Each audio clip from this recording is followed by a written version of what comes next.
So I mean, we're not even a week. My Sure. shoulder feels or my arm feels fine now, but the first couple of days it was pretty sore, like a flu Y'all shot. Hmm. dealing with it okay? Have you have any side effects or anything? Nothing None for me. whatsoever for me. I Oh, was good. ready for it though. Yeah. I would have I would have smiled through the whole thing because it's worth it. Yeah, like Yeah. put it in my tongue. I'll be fine with it. Yeah. Yeah, I hear Thank you. you, science. But Hey, Kentucky's 50%. I think we're like among the 8 states that have actually used 50% of their doses. Just great. nice. It's great. Yeah, use them. George, how you been holding up? Oh, pretty good. I am signed up to get the vaccination, and I'm actually on 2 different lists, but one of them I have an actual appointment, and so it's going to be a drive-by. I'm going to go with Nice. my arm Sure. hanging out the window to the city park, Yeah, I've seen and that. and after I get the second vaccination, I am determined to go to Walmart, and when I pass somebody who's not wearing a mask, I'm going to lower my mask and cough. Cough in their faces. No, what you should do is lower their mask and cough into their No, mask. no, we Oh, I'm sorry. shouldn't do No, either that's a one. call to action. I'm not. I'll take that back. I take that back. Don't Thank you, do Larry. either Thank you, one. Larry. I took. Moving on. Moving on. Chad the Impaler. It's been forever. Look how big his arms are. He's been flipping houses this whole time. Oh, How they're you- huge. Yeah. Yeah, I'm great. I'm great. Yet to be vaccinated, although here in Kentucky. So it seems like the University of Kentucky is doing a better job than the state of Kentucky. Hmm. Yeah, we among the common folk are not as vaccinated, I think, as some of the others. I could be wrong about that. So I'll give props to the university, and I guess, yeah, props where it's deserved. But there's a long way to go. I don't know how many millions of people we have here in Kentucky. And you said, Eric, that there were, 50% of the vaccines that were available have been distributed? Do we We know are fig- what's the total number of that, though? Yeah, I don't know the number, but just knowing that like most states are around 30% Ooh. deployment. Mm. Yeah. And I will say Well, just What impresses me is that West Virginia is the best of all. Apparently, they've used all of their vaccine, and the governor there is Republican governor, and he established a program that I think is called STW, Save the Wisdom, and he decided that it's old folks that are suffering the most from it, so they went out and actively make sure they went to all various different places in the state and got all the older people vaccinated. Well, Nice. very So good. they're keeping up with the use of the vaccine they have very well. Very good. Yeah. Yeah, cool. I think in those communities, and this could be generalizing, in these Appalachian communities, there are patriarchs and matriarchs that are still in play. They rely heavily. I think a lot of, at least the families that I know that live or that have come from that area, Appalachia, seems like it's usually matriarchies. It seems like the older gentlemen die before the ladies do, and they're left with these old grandmas and meemaws that they have to keep alive, and they're really holding some of these families together. Yeah. So good. Yeah. That's a good move. And when it's brought to them, they use it. Yeah. Good. Doubter 5. How you been since last week? Oh, just fine.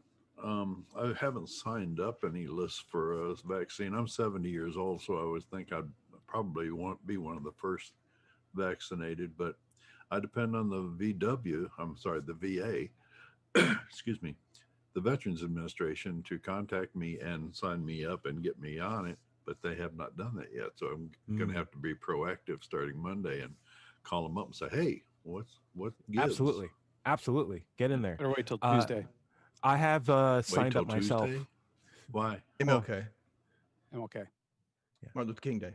Oh, do we have another Oh, holiday coming up? oh. Okay, I got to Yeah, thanks guys for helping me out. Monday. Okay. Thanks for helping me out with that. Those always Yeah. sneak up on me. But yeah, I did sign up for my vaccine. I'm looking forward to hopefully getting it. But because I'm young, I'm likely not to be getting it until third quarter of this year. That said, I'm also fortunate enough to work at a place where we make incredible filtration media. And so I've been uh, inundated with like, oh, this mask is really nice, 95% resistance, but the permeability could be a little bit better. This is an N95 mask, but can we make the resistance a little bit lower? I'm a little spoiled with my breathability. I want to work out with this on, and so you're just tweaking stuff all the time. You're just like, yeah, put some more nanofibers on that. It's been fun, guys. Free speech is a beautiful thing, or it's a terrible thing, but it's definitely something that we're going to be talking about. The reason why I wanted to bring it up was as of last week, Trump can no longer go on Twitter. His Instagram has been canceled. His Snapchat's been closed. His YouTube's been taken, taken off the internet. And that's just the small tip of the iceberg. As he was being impeached, we had an unprecedented silence from the president, our chief in state. And what was interesting was after he had his first time to talk about what had happened, instead of saying, "Yeah, I'm sorry, I did these things," or showing some sort of accountability, his main issues that he wanted to bring up was his free speech violations in terms of being banned by big tech. And so what I want to do is there's a really good discussion here because there's a lot of parallels between that and saying like, hey, you can pray in school, now you can't do mandatory prayers in school, and people used to complain that was a free speech issue. What is free speech? How are we violating it? Is these people who are decrying their free speech being taken away, are they accurate or not? And maybe we can just start with just the definition of free speech. I know, George, you like definitions. George, what do you mean? What do you think I mean by free speech? Which George? Which You George? know Buffalo and you know George, Larry. Don't do this because when I'm Buffalo. Doubtfire's on, I don't make a big deal about this. Okay, as I understand the constitutional guarantees or lack thereof, um, the Bill of Rights in the United States pertains to what the government can do or not do, and not private parties or corporations. So my interpretation of this, I think, is pretty open and shut. Um, uh, Facebook, for instance, is completely within their rights to shut anybody down who they feel like. And they are not the government. The other matter I want to address is this: we have a tradition that you don't cry fire in a crowded theater, and I would add to that, you do not have the right to incite somebody else to a violent action. I hear you. Right. I hear that. Yeah. So there's Okay. limitations there. But let's see, Chad, would you mind weighing in on what you mean, or what do you think I mean by free speech, or what the general public thinks they mean by free speech? Well, the general public, I'm not quite sure. I think that it's incredibly important for us to be really careful about this. Of course, the government's not allowed to stop us from speaking freely, dissent. I don't know, John Adams, something like that, second president. There was some dissent, and I believe he made it illegal to speak out against the president. That's changed, and it should have changed. This is, I guess, why we have the amendment. So the government can't come down on people, but are they allowed to tell private organizations that they have to provide a platform for those that they disagree with? So the law in the word doesn't talk about private organizations, as I understand it. But I think it's important to, when people practice law, they talk about practicing law because the spirit of the law is actually something. And I think the spirit of the amendment is something that we're going to be talking about over the coming years. I don't necessarily, well, I think we'll also be talking about whether or not platforms like Facebook and Twitter are considered utilities. And we're going to likely have to have some government oversight over these platforms, so that we can make sure that if this is a platform, a single entity is not able to disenfranchise a group of people from their speech. Now, you're free to go somewhere else and start your own platform, which was tried by, I think, some of the more right-leaning folks, and that platform was shut down. It was denied by Apple and I believe Amazon. Google, Google. Yeah, Amazon. we don't have to go storage. over its name though. Right. It's already on the Yeah. internet. So yeah, all that stuff was shut down. I don't know how I feel about it. I'm really, I hate seeing anyone being denied the right to speak, because I think the poorest among us who have nothing have the right to speak. And Sure. if we deny them platforms, we're disenfranchising them. I think we just need to be really careful and not gather up too much of our own hubris and praise ourselves for shutting down what half the country sees as a tyrant, and maybe even more than half of the country sees as someone who's incited some pretty serious violence. Right. I'll stop. Udro, you want to fill in on that? Your best buddy just talked. Well, I kind of want to go back where how you set this up, which is kind of defining the term. Sure. And I'm no expert in this field, but I kind of take it to mean the right to say whatever you want, as long as it doesn't infringe on other people's rights. And I think that's where the nuance comes in here. I mean, you can say whatever you want. In fact, on campus, there's a free speech area. You Sure. can go. Yeah, and we were there. We were there. Right. And people go there and say things that I very much Yes, they do. disagree with. But they have that right, and that's okay. And I actually see some of this that Chad's talking about, this cancel culture type of behavior, where someone will go and preach at the free speech area on campus, Sure. and then you'll have some.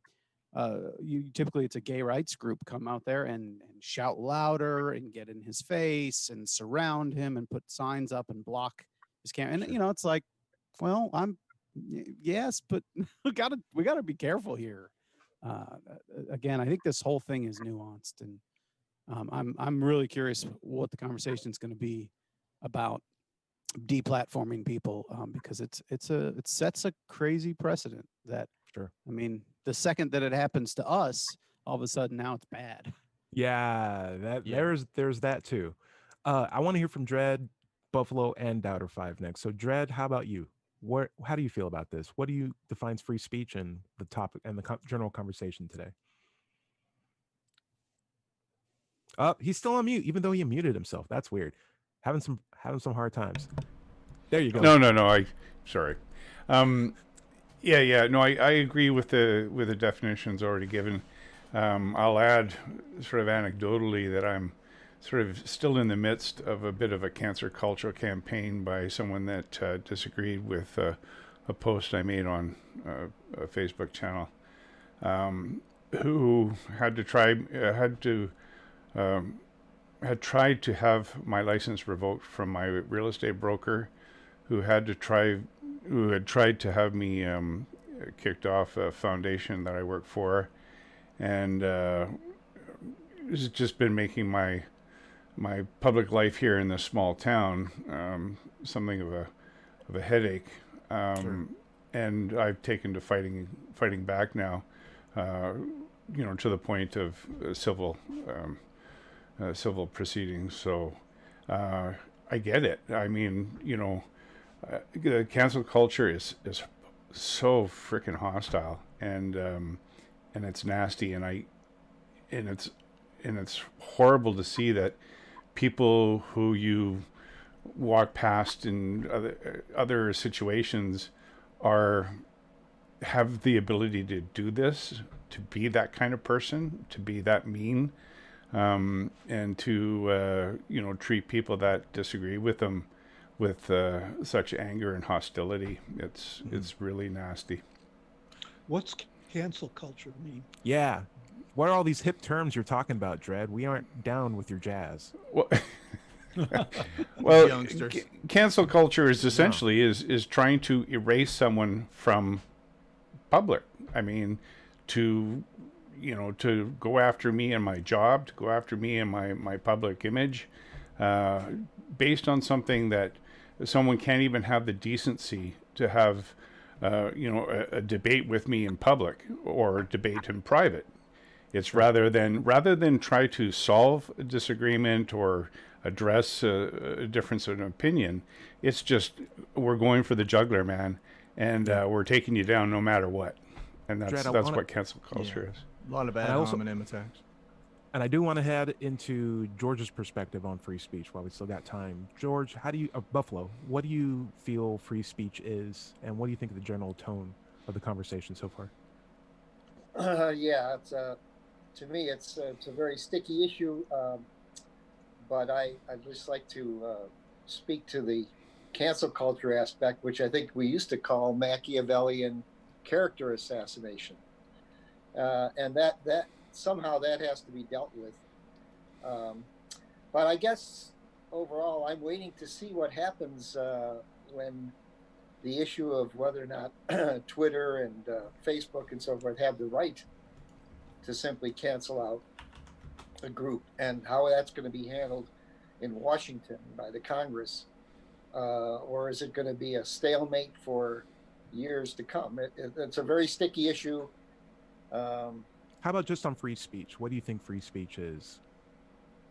I think free speech is within the limits of not damaging somebody else, saying what you think, and then having the right to do that. Someone else. But how do you define the limits of damaging somebody else is the sticky issue. Yeah, that's a sticky issue. It's a sticky watermelon. What do you when you get that watermelon, you're like, oh, this is sticky. Should I put it in the bag? I don't know. I can always wash it at home. Is it on discount? Doubter 5, I want to hear what you think on free speech, because I can feel you ruminating from over here. Yeah. Can you see the steam coming off my head? Yeah. No, Trump was given every opportunity to use his media, and he used it extensively for 4 years. It's when he started calling for seditious acts and revolt against the country is when they put a stop to it and dropped him as a client. First of all, these are corporations that are doing it. These are privately owned or publicly dealt corporations, and as of the most recent laws, corporations are people and they have their own rights. So, you can't get on there and, one, it's a call to action when you tell people to go storm the Capitol. 2, it's an action against the government. They have every right to drop this guy from their platform, or do away with the platform altogether if they want to. Sure. It's not an issue of free speech. If they were giving other people platforms to do things like that, but not giving him platform to do things like that, then it would be discrimination. But that's not the case either. So we have to pull back from that. We have to realize that he doesn't have any special rights in that area. He's just a citizen as well. He is just a citizen as well. With the ability to address the nation, should he choose to, which would likely be covered heavily. Yeah. I want to weigh in myself, and then let's do roundtables to figure out how we're all going to settle on this. In my opinion, it's kind of cut and dry. Like Eric says, there's free speech areas. You can say whatever you want in a free speech area. You can say whatever you want, outside. But my bathroom, you are not allowed to go into my bathroom and say whatever you want. That's where I cut the lines. And if you say you're violating my free speech by not letting me get into your bathroom, Ty, and give this speech about iguanas, it's like it's my bathroom. You can't be in here. And that's how I feel about the same way with Twitter. It's like, hey, that's some guy's bathroom.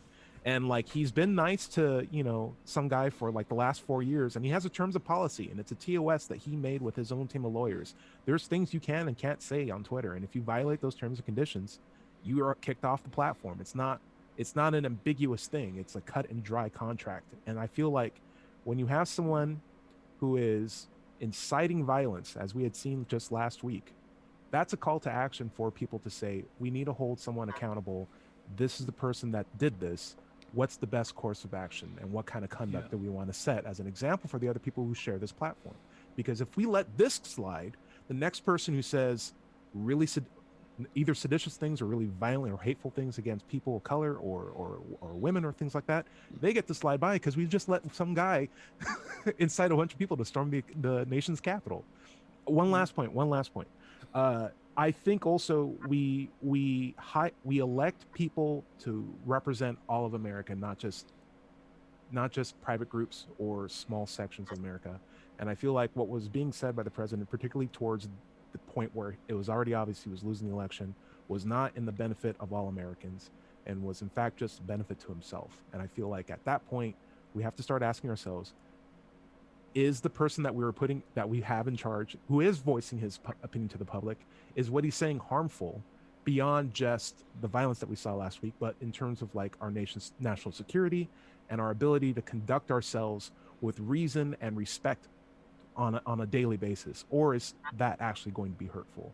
And I think at that point, it's okay to pull the plug on someone who's actively working out of our mutual interest or mutual benefit. Doubter 5, you wanted to say something? Oh, just a quick thing that Go for it. we do have laws against some types of free speech, like liability. Yeah. Not liable, not liability, liable. And one of the things that Trump has opened himself up to is when he called, well, it was a private conversation, but he did eventually go public with it, is that when he called the Georgia certification administration, yeah, and then accused him of malfeasance and accused him of not properly vetting his job, that's liable.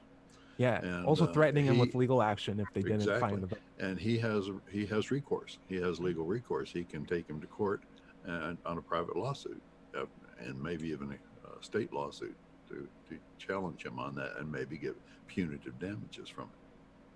I do want to add, I think Chad has a good point in the idea of, well, it's okay to draw the line here, but it's a slippery slope on both sides, right? Most things tend to be. And what do you do when there's a big interest that doesn't want to hear what you want to say? And I think we can point at Google, YouTube, and Twitter and say these guys worked cooperatively to stop one voice, but we can see very similar things happening with like religion on the ideas of like even vaccinations, even really honestly, but like evolution, how women's rights, should churches and states be separated? If that's the case, why do we have clergy in the Senate? Like things like this. And I feel like the voices that are like, hey, church-state separation, we shouldn't have, our elected officials be, peddling more or less false hope on a weekly basis for tithe money. I say that kind of hardcore, but it's the fact of the matter. I also say like, hey, small voices like, secular points of views tend to be drowned out by big religion in the same sense that people can complain about big tech. Like I think there's a credence to the implication that we can easily this silencing or cancel culture can easily be used for bad as well as good. And I think that's something we should be aware of, and what can we do to get out of that? And like, it's decrying free speech the best way to go about it. I actually have some time. Chad, I'm going to throw something out at you. I'd like to see if you can maybe address that. Do you think there's parallels between what we had seen with big tech and maybe like big religion? And like, how would we go about addressing that in an honest conversation? It's difficult. I think everybody should maybe skip a cup of coffee in the morning and actually sit down and speak to each other, since we're talking about speech, without bringing baggage to the table. The parallels between what big tech has done and what the religion argument, I think big they're thought. there. Yeah, big thought, sure. But there's something that just keeps repeating in the back of my head, and I feel like if I don't say it, it's going to just chew up my mind. I feel like I have the right to hear these people. So I feel like it's almost an infringement on my right to not be able to hear some of these dissenting opinions. Now, I don't agree with what Trump did. I am not a Trump supporter. I'm even less of a supporter of what he's done at the Capitol, or what he did at the Capitol. But man, go try to find what he said. I should be allowed to make my own decisions about what is good and what isn't good information. And if we're telling people that we know what's best for you to hear, you can't be trusted with this information, that's where I think we need to draw the line. So to tell someone that they can't practice religion or non-religion because they couldn't your little mind can't possibly grasp the importance of what information we hold. We're going to have to make these decisions for you. I hate that. I hate it. I feel like I should be able to usher my consciousness around as I see fit. It's the one shot I get at this life. And I don't want anyone in my way. And I won't get in anyone else's way if I can help it. Chad, Can what I do you throw think something out? about, George, let me get ready for the break. I want to throw out one thing. Chad, I'd love to talk about this more in the second half of the show. Something I'd like for us to ruminate during the break is the difference between the idea of here's a platform that you have to agree to the terms of service before you even join. There's a little box that even President Trump has to click before he's allowed to post anything on there. So there's a compromise of rules of engagement beforehand before you join the platform. Whereas with the religious section, it's we are going to tell you how to raise your kid. We are going to tell you how this baby's going to be born. We'll tell you even whether or not you could have sex or not and what kind of sex you should have. Like before this kid's even raised in this family, religion's already there and deciding and making points and saying you should have this, you shouldn't have this. And there's no consent to begin with. I feel like those might be radically different institutions. And what we might be blaming Twitter for, we should be really directing towards religion, because I feel like we walk into a Twitter situation with consent, whereas with religion, we don't have that. Maybe that's something we consider. Larry, why don't you take us out? We're at the bottom of the half hour. Sure. This is the Digital Freethought Radio Hour on WOZO Radio 103.9 LPFM right here in Knoxville, Tennessee. And we'll be right back after this short break. Cool. I'm pausing. Does anyone need to walk away, use the bathroom, get a drink or anything like that? I need to get Good. on to you, I guess.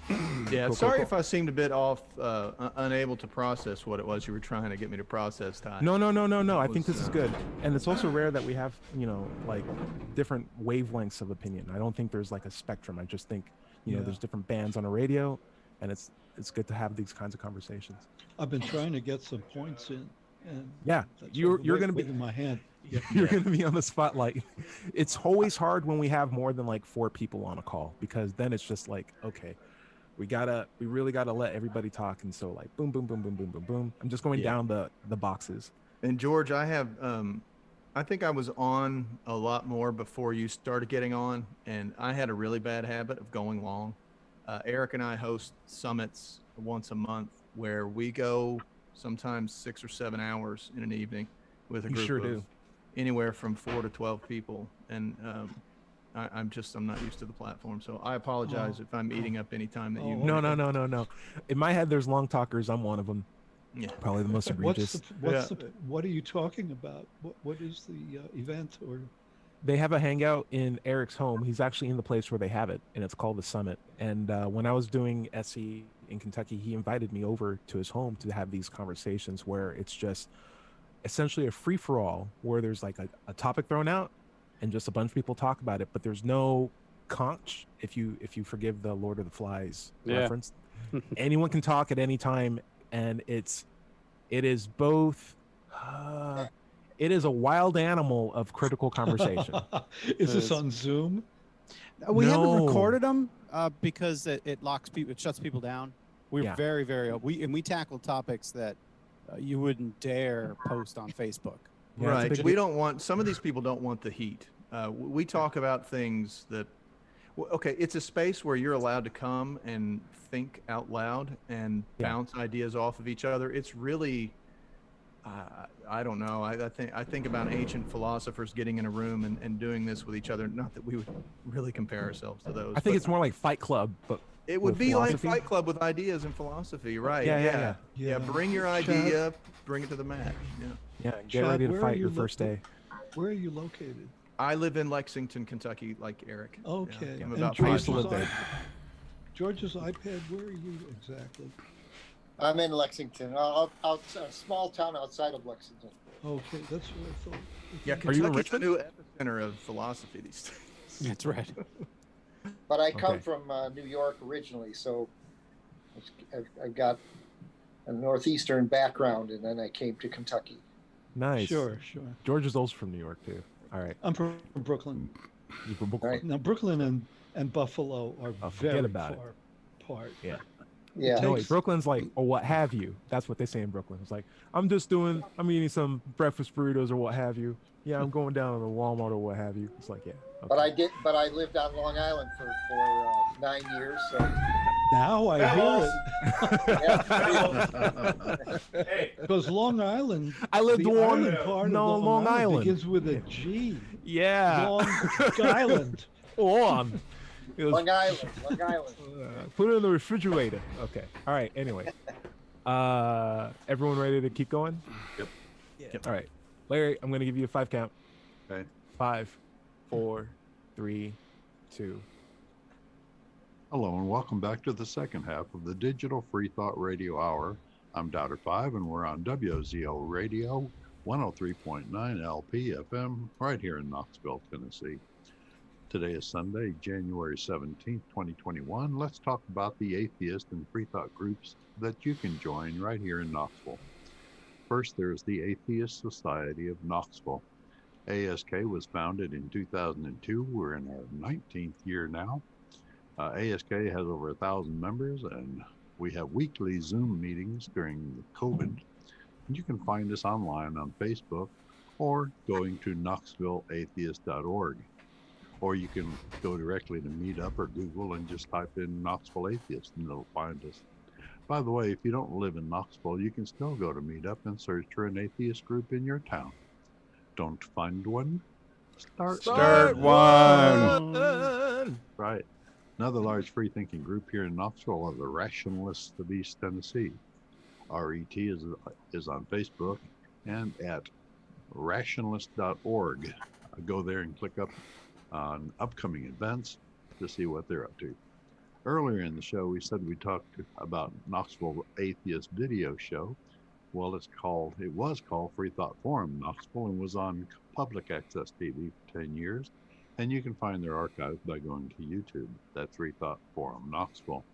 It has morphed into a YouTube video channel called Freethinkers United Coalition of Knoxville. Just search for those words and you'll find their archives and current shows.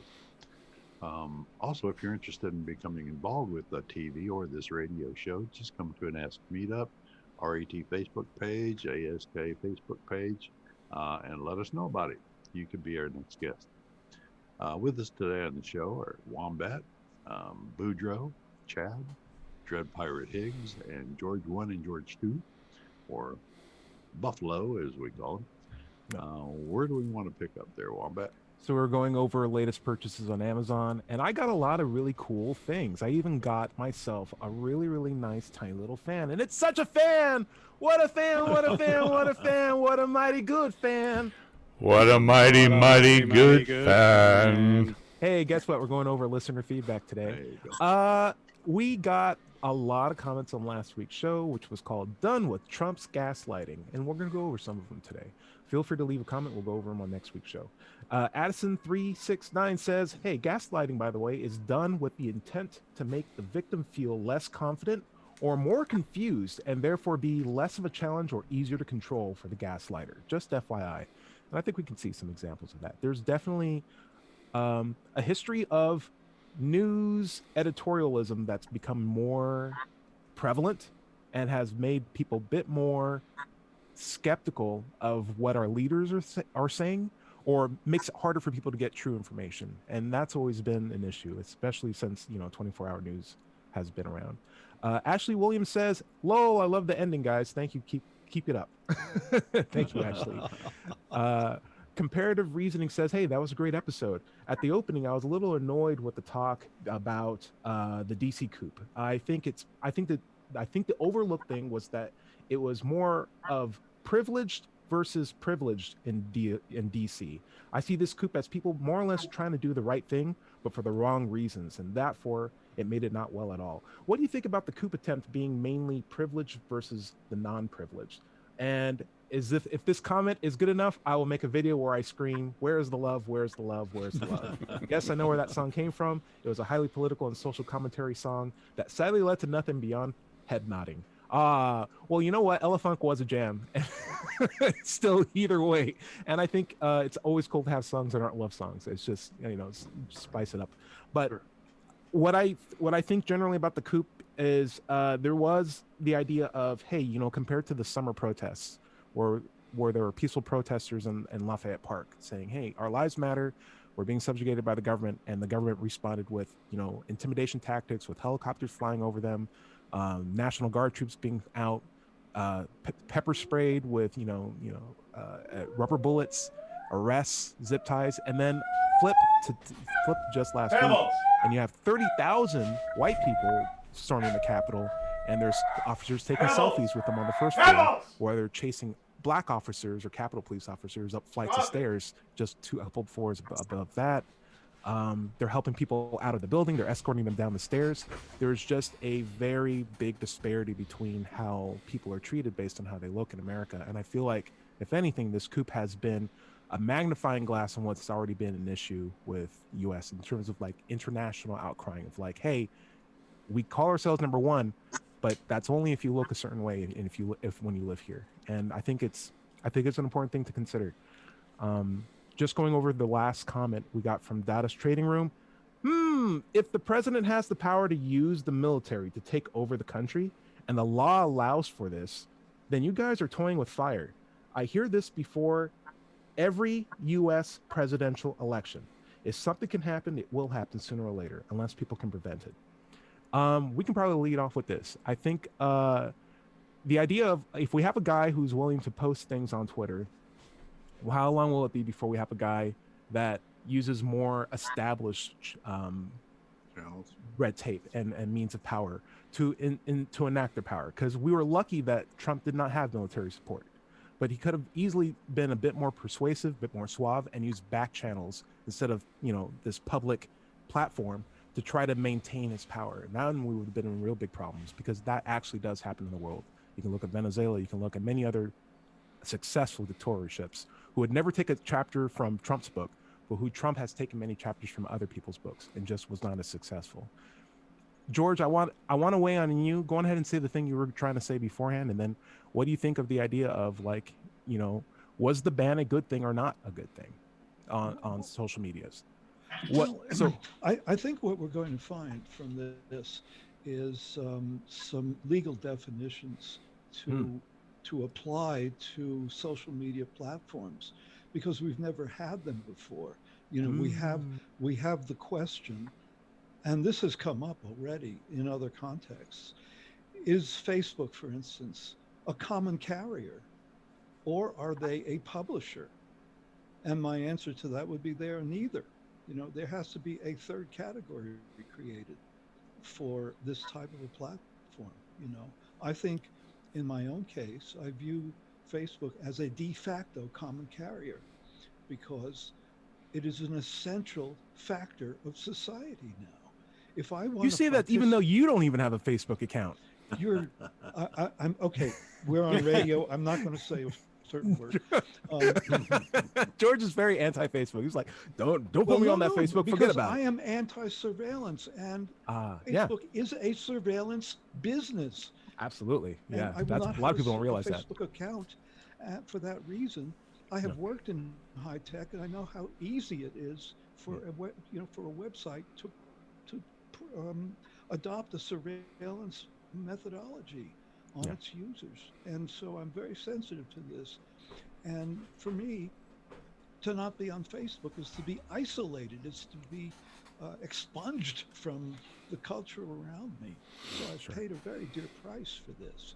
I would say Facebook is a de facto common carrier. But let me go on to my second issue here, which had to do with what Chad said about free speech and being unable to hear opposing voices. And I brought up earlier the fact that inciting somebody else toward violence is an abuse of free speech and should not be permitted. Chad wants to hear those voices, I think. And so this brings up the libertarian perspective on this, which is go ahead, let everybody say whatever the hell they want to, and sue their ass later on if they blow it. And this is the method of the Southern Poverty Law Center, and they have brought successful civil court cases against fascists who have incited violence and, made them responsible for their words. They've drained the bank accounts of some very bad fascist people. They've been successful. So that's the other route. And George, who's we're to going to say see. it's the wrong one. Okay, They've also been unsuccessful too. They've gone after the wrong people, like Majid Nawaz. Southern Poverty Law Center went after him, and he ended up suing them and winning because, they were trying to call him a bigot. Rebels! He's ex-Muslim. Chad, go ahead and weigh in on this. I want to hear what you want to say. Yeah, I think I probably, when I say those things that I was saying earlier, it was really just a word of caution. It was tread lightly.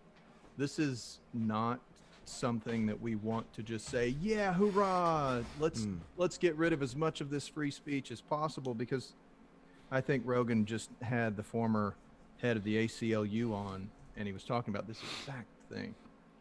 And I agreed with much of what he said. I haven't listened to the entire podcast.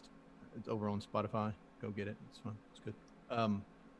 But what you've got to be careful with is, yes, you may be successful in silencing these people that are saying the things that you hate. But we flip-flop. This country's constantly in a power struggle, and the people that are in power flip-flop quite a bit, and you don't want to be on the crap end of that stick. We create these horrible things, and we wind up becoming victims of them on occasion. And Sure.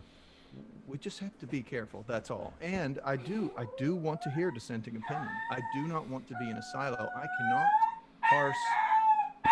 cannot make sense of a situation with limited data, and I need more data. I need to know why. When I see people acting the way they acted at the Capitol and just before the Capitol when they were all gathered, I want to know why we're able to whip people up like that. I don't want to push them underground where they become more dangerous. I want to see it. I want to know who these people are, not a list. I'm not asking for a list. I want to talk to these people. I want a list of them. I want a list of those guys. I'm terrified of lists because Chad, I don't want to end up on one. I want them to get arrested. I think that was definitely something that, for every military member in my family who sacrificed, got shot, died, I think they deserve to be recorded. But I would say this. Every one of them. Chad, this is a question for you. I'm wondering, have you given thought about what was mentioned in the first half of the show, in the idea of, if I come to a platform with an agreement with what the platform's rules are? For example, if I said, hey, I have a cookie.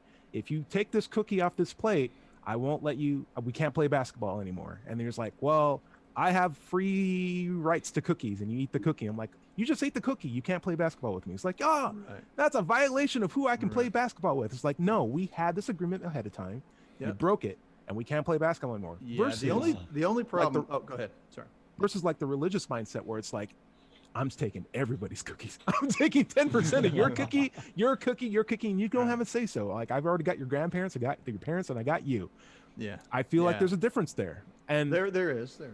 I don't want the implication to be Twitter and Google and Amazon on a throne said, we don't like this guy and we're going to take him off. It's very clear what their agreements are and their TOSs is. And it's very extraordinary, the event that happened that allowed that to happen. For 4 years, they were fine making money off of the ads that he was bringing by having people funnel to his site and subscribers.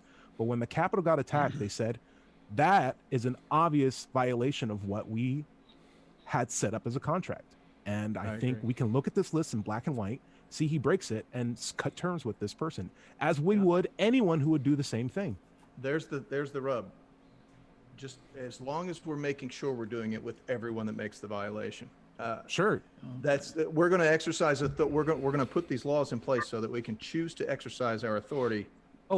When we want to. Now, I want to interject here. It needs to be done. I'll just say one last thing. If Barack Obama had probably incited the government, we would have handled this way faster. So I think it's an obvious thing that, in my head, I'm wondering, why did this take so long? Because I can point at many other things that Trump had said and be like, this is a violation of terms of service. Right. Please get rid of this guy. Right. But here's where my argument of I need the right to hear. Sure, go ahead. Yeah. George, you got to raise your hand. We can't have everybody talking at the same time. What's up? All right, my connection. Can you guys hear me right now? Yeah. Okay, Yes. I've lost my video. I've lost everything else. So anyway, what I wanted to say about terms of service, again, this comes back to whether these platforms are common carriers or not, or publishers. For me, when I first got internet service was in 1996, and I was working for the telephone company. They provided very good service in the office, so I signed up for my internet carrier with them. And the terms of service said that I was not allowed to say anything bad about the telephone company. My carrier, That's crazy. my internet provider was right there in the terms of service. They could cancel my account if I did, You can't and I had download no. pirated software. That's part of terms of service. Yeah. Well, What's if they that? cancel your account, then Yeah. you have legal recourse, I guess. It may be in the contract, but you can challenge the contract and take it to court to invalidate it because it's in violation of your free speech. And that's Music probably industry why law, too. that's probably why that doesn't occur now to the same extent. I once applied for a job, and matter of fact, I've seen this on more than one employment application, where it said by applying for this position, this is at the bottom of a 3-page application where you've already done all of this work to fill out all these apps, and it's hard work. It's not easy stuff to do. You get to the bottom of it, it says by signing this application, you agree to give up your right to a jury trial. Whoa. That's happening. Yeah. That's nuts. It That's says, crazy. and you agree to arbitrary arbitration, a third-party arbitration. But I mean, you're giving up a basic right, and they're just asking you to. But it's a condition of employment. Now you could take that to court and say, they don't have the right to ask me to do that. But who's going to do it? I mean, especially the low echelon people who are needing a job. Yeah, Are it's they an gonna attempt to try intimidate. Yeah, it is. It really is. I also think it's a good point. I'm going to go to Dredd and George, but like the idea of if we all had $10 in our pockets and just $10 in our pockets, then Mhm. yes, everyone should be able to say whatever they want whenever they want to. Or maybe that could be the case. But when you have billionaires and people who aren't billionaires in the same world, then we obviously have different volumes that we can all speak at. And at that point, what's really the best way to go about making sure the people who have the most money and will continue to have the most money don't speak for us? Like, how do we make sure the Joe Rogans don't incept our opinions of the world because they just have the largest microphone compared to what Right. we might have? We all have nuance worth hearing, and I can agree with it's important to hear dissenting opinions. All right, Doubter Five, what do you want to go Well, to? yeah. I started to say, don't get me started on the cash basis of justice in America. Sure. But I'm Speeding there. tickets. I'm there. So, Yeah. no, one of the most recent problems laws that they've enacted at the Capitol is that after this insurrection, they passed a rule saying that if you bring a gun into the chamber, we're talking about even lawmakers now, the first offense will be $5,000 fine. The second offense will be $10,000 fine. Half of the people who serve in Congress are millionaires. This is a fine that's going to affect some of them, very few of them, but it's just a slap on the wrist. It's hardly even that. They don't care. They're going to carry that gun in there against the rules, against the law, and pay the fine. Who cares? But poor people or people who are just barely squeaking by cannot afford to do that. So their right to do that has been infringed, where the millionaires' rights have not been infringed hardly at all. Anyway, Dread Pirate, we got to get to you. What have you been thinking about? Well, we were talking about the condition of employment and that some people are required to sign off on things. I have a security license. I also have a firearms license, which is a federal identification. And if Nice, you got the you pirate see hat there, on. I've got my tricorner on, which is Calendar. my religious headgear. Yeah. This is my security license, which they would not allow me to wear. and threatened not to give me this license, which of course I am required to have in order to work. And so essentially under duress, they've coerced me to take a picture without my religious headgear as a condition of employment. So there you have it. I mean, here I'm going to I'm going to court here in February against ICBC, and it could be argued, of course, that a driver's license as a privilege is absolutely necessary for certain types of employment. As a realtor, it's absolutely necessary for me, and yet I'm being bullied and coerced into not wearing it, or giving up my right to pursue my freedom of expression in order to accommodate whatever their beliefs are with respect to it.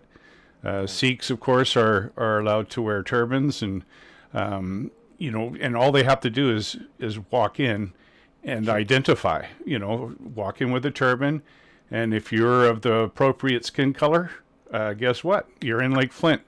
If I have argued, and this is part of my milk stool argument here for court, is if I came in to ICBC with a turban that had been, put on me by someone who has been a Sikh, a practicing Sikh, and I just proclaimed, I'm here to get my photo taken. I am a Sikh. I'm a believer in Sikhism. Take my picture. I do seriously wonder if they would have a pause to challenge me on that. Right. And then by what test of faith would they be able to test that? So Right. there you go. That's my bit. Buffalo, back on free speech. What do you think about what we've been talking about? Yeah, so I far think today? this is the basis of a lot of our problems. Dark Money. Dark money. I thought that was a Swedish guy, like Dark By Money. Jane Mayer, and she talks about the Koch foundations, all 259 of them that exist, that are nonprofit organizations and pay no taxes, but write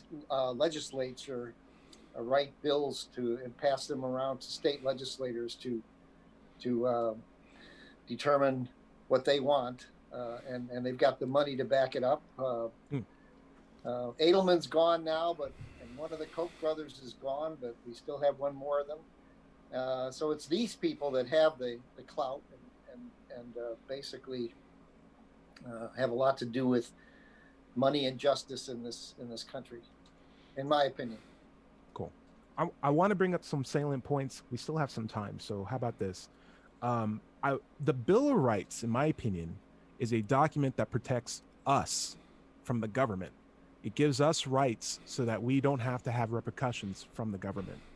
It's not a tool for the government to say we should have more rights to do what we want against private companies, because we are the private company. Mm-hmm. We are the people that make businesses. And it's an easy thing to forget, especially when there's a disproportionate amount of people in positions of power that might look like white men. It's an easy thing to forget that.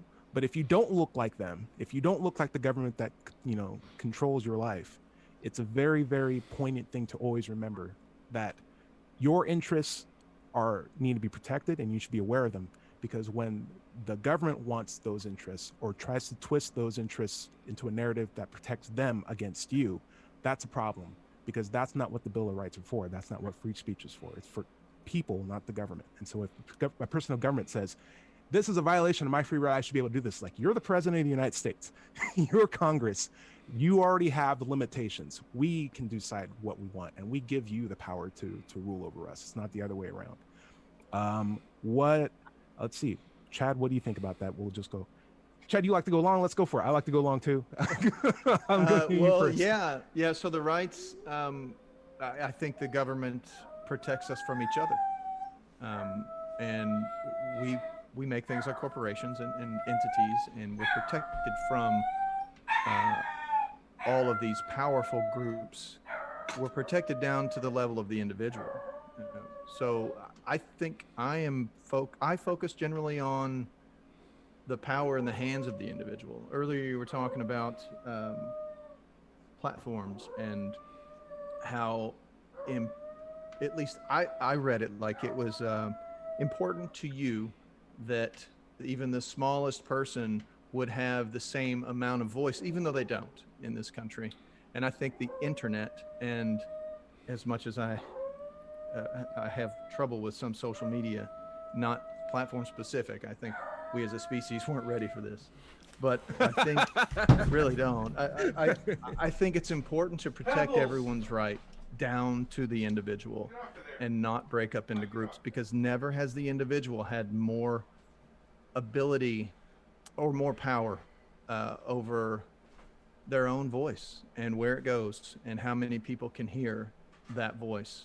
And I think it's time to pull some of that power back away from the groups and ensure that our government doesn't infringe on our right to be loud, outspoken individuals. Sure, it's fine to break up into groups. That's one thing we're able to do because of social media, but understand that you are still an individual and you have your rights, and the rights are given to you as an individual. Boudreaux. Can I underscore a point that you were trying to make, Wombat, to Chad's statement there? Yes, the individual, everything you're saying makes perfect sense. But when that individual is operating as the president of the United States, that we're no longer talking about an individual. Now we're talking about someone who was hired, elected to do a job. And that's where I think that argument falls apart. It's a president doing it. It's not an individual. He's just acting like an individual. Or I don't disagree. Yeah, I don't disagree. The president has a lot more platform than I will ever have. Yeah, it's very rare you can be blocked on Twitter and then to be like, I got 14 other news media outlets that'll carry this video for me. It's all good. I do want to wrap up. I think we had a really good conversation. This is so good, man. I wish I wish I could talk to you guys for so much longer when we did. Maybe we'll do some off time. But Chad, you need to come back. You were great. You really do need to come back for sure. If you have time. But enjoy Buffalo. Yeah. Buffalo, we'd love to have you back too. What was that book? You mind plugging that book one more time? Dark Money. Whenever I see Dark Money by Jane Mayer, who talks about the history of big money in this country, all the way through to how they write write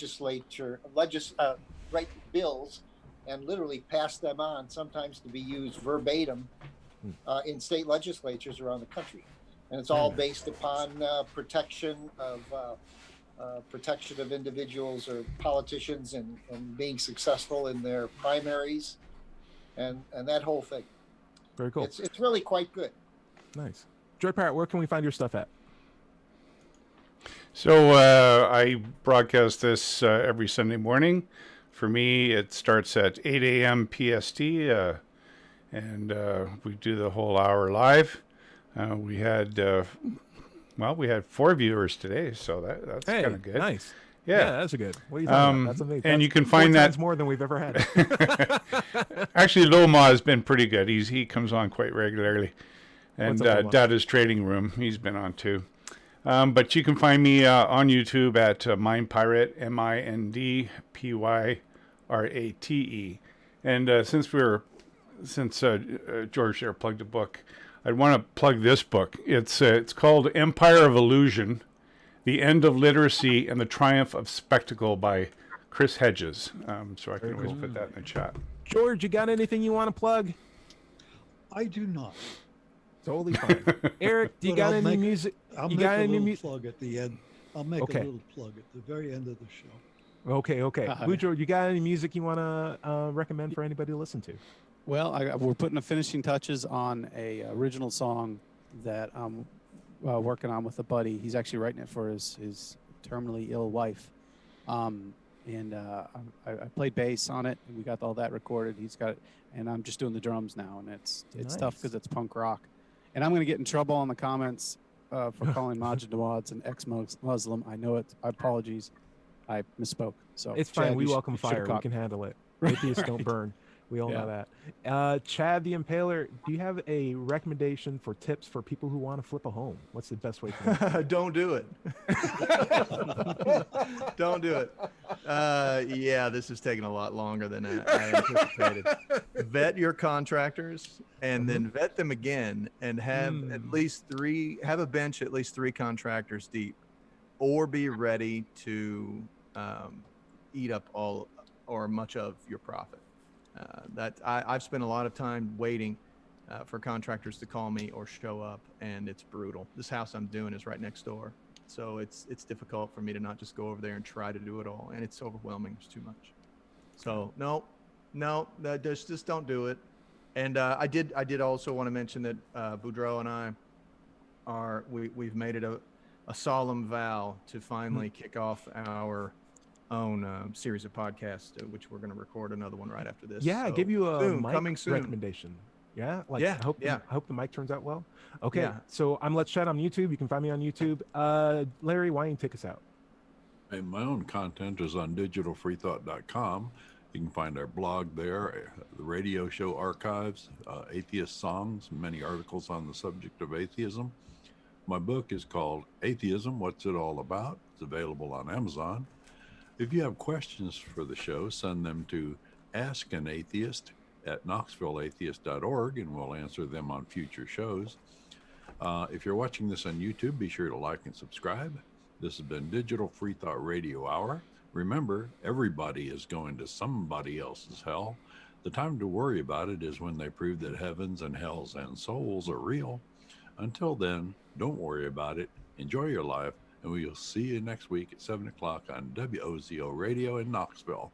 Take care, everybody, and say bye-bye. Oh, remember- bye-bye. You are going to somebody else's hell. Not me. See ya. Bye-bye. See.